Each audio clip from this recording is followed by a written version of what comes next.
Thank you, Devin. And it is the springtime of the year again in the Northwoods, and many people are probably busy planting their gardens, prepping the fields, and perhaps even looking to get some baby chicks of their own in the backyard farm going on. So joining us this morning is Nurse Christina Paris. Thank you for joining us this morning. Yeah. And I think you're going to be talking to us a little bit about, the safety and health reasons for a backyard farm. Right, absolutely. And I think one of the big things you and I were just talking about being choosy consumers. It's true. So, when it comes to produce and it comes to our foods, we kind of have to be a little choosier with what we purchase, especially with pesticides and different preservatives and things that they put on produce. And there certainly are a lot of things going on to our food, going through a lot of different hands as well. And it's always good just to be a little bit more knowledgeable about where things are coming from, and if you can do it yourself, that's one less or a lot less steps between food and mouth there.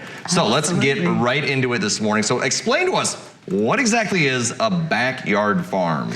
So a backyard farm, I think, is a little more than just having a little garden. Okay. It's having the garden, but also getting chicks and ducks and other poultry and stuff. Some people may even get bees and do their own honey. So there's lots of different things that go into a backyard farm. And with that, though, then we come to risks of things like bird flu and E. coli and salmonella and other things that these animals can bring. It's true. When you get the animals involved, you open yourself up to a world of other issues there. Yeah. Or potential positive factors as well. I mean, you're doing it for a reason. Especially with egg prices nowadays. And exactly. And it's also a great family thing to do. Something you can do together. You can work on with the kids, especially, throughout the summer when they're off school. But there are safety things that you want to keep in mind. Of course. And what are some things we can do to make the activities a bit safer, so everyone can enjoy them? Absolutely. So, first thing, number one, wash hands. Anytime you're around like the little chicks and stuff, wash your hands. Make sure you set aside a pair of shoes so that you can use them while you're working, like in the bird coop and taking care of the animals. Use hand sanitizer, or keep hand sanitizer by the bird coop if you don't have water available. That's a good one. Don't kiss and snuggle and stuff, the poultry. Don't eat food. Don't go out there with your, lunch sandwich and hang out with the chicks.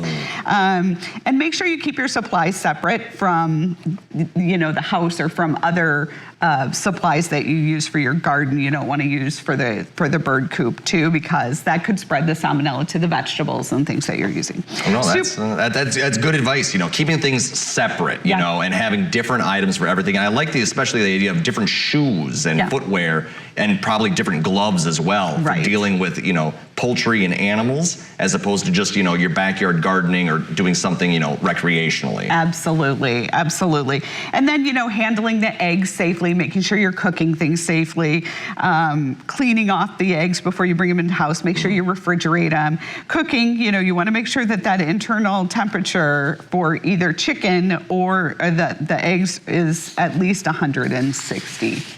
Well, there you go. So is there a way, after dealing with all that, and you have your animals at home at your little backyard farm, maybe you got a couple there, can you tell if they're sick or not? Is there a way that, the lay person can kind of tell?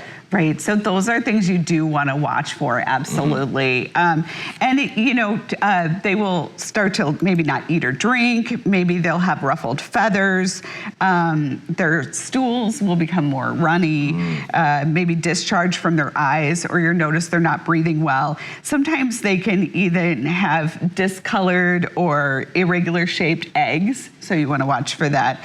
And they can just die for no apparent reason. So that's a huge red flag.